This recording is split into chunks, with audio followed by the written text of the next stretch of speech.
So I handed out these tables earlier, and if you didn't get one, there's a stack here. Feel free to come up and grab one from the table. This next set of slides is all going to be the same information that's on these tables, but in graphical format. And I'm not going to spend a lot of time on this. I wanted to show what we know about walleye age and growth. And if you've seen one of my presentations, you've heard about this. But recently we've switched to using otoliths, the inner ear bone. We have access to a lot of harvested fish. That's one thing a lot of fisheries managers don't have the luxury of.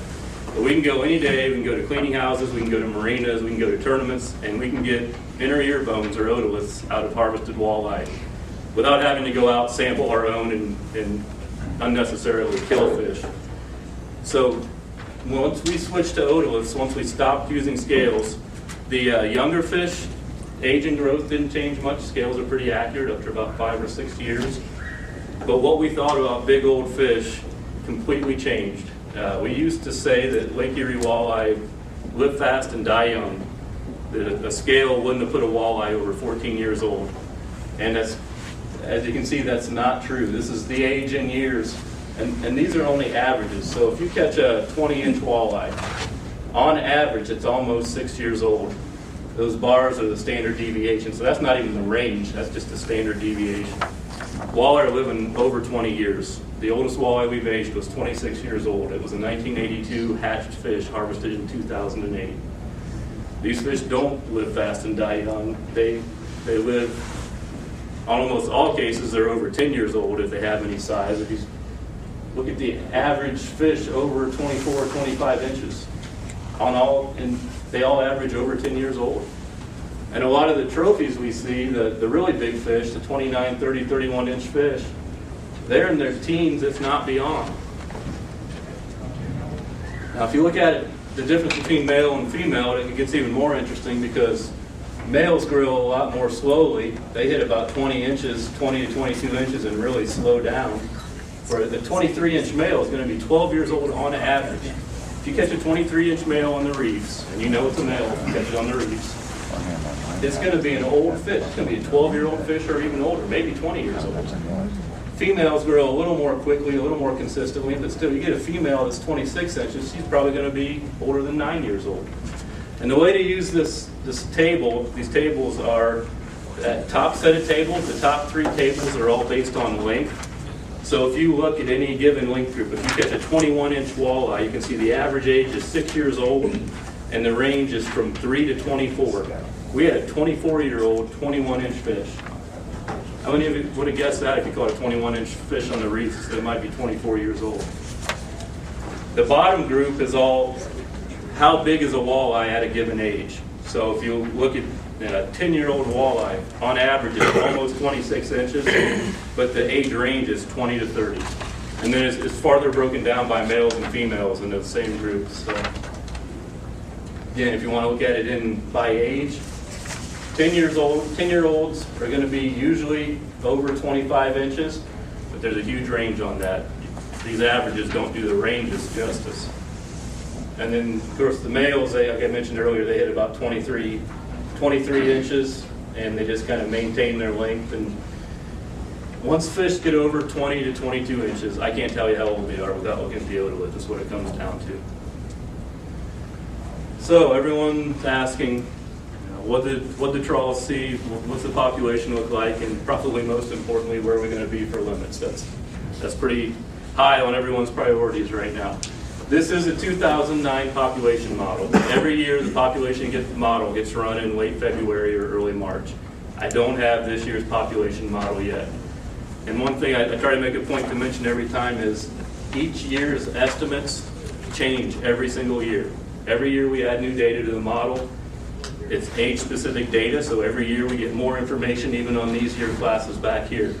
So every year the model re-estimates every past year. So when I show you this in a few months, it might look a little different. These years aren't going to change much. Every year older one of the past years gets, it doesn't change as much. Can I interrupt you a second? Okay, we're going to have coffee out here. You guys want coffee? You guys that have orders to make, did anybody make orders for sandwiches or anything like that?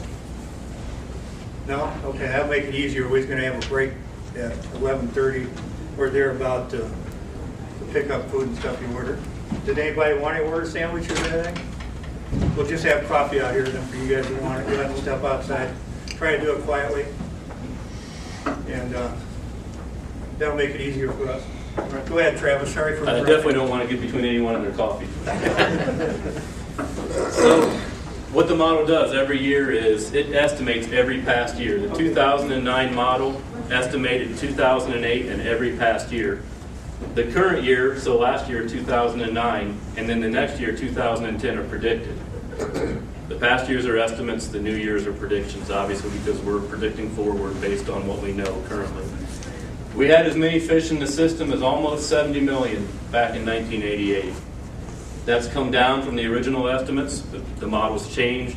We're always trying to improve the model, but the model changes don't really account for that difference from what we used to say as much as a lot of years worth of data. Obviously, every year we get new data on a year class, we get a better idea of what that year class looks like now and what it used to look like. So we were as high as 70 million. There were 40 million fish or more most of the years in the 80s. Then we got that 2003 year class, one of the three biggest we've seen. 82, 86, and 03 are the three biggest year classes that we've seen in the system. So we bumped back up to almost 60 million. Now, nearly 50 million of those 60 million were from 2003. And the drop you're seeing in the population recently is those 2003s moving through the system, getting harvested, natural mortality. We've only had one good year class since 2003, and that was the 2007 year class, which is why we don't see the drop off right here that we would without it. The 2007s are holding it about where it is. We need another one. We could use a good year class. We don't need one of these, although it'd be nice. What we would like is about 8 to 10 million fish a year. That'd be the best thing we could get compared to these boom and bust huge year classes and zeros. We get a lot of questions about the trawl. We trawl every month, May through September, but August is the important month. These are the August trawl values. I guess they didn't put that in the title. The August trawl values is the first time we're confident that what we're seeing in the trawl represents what's there.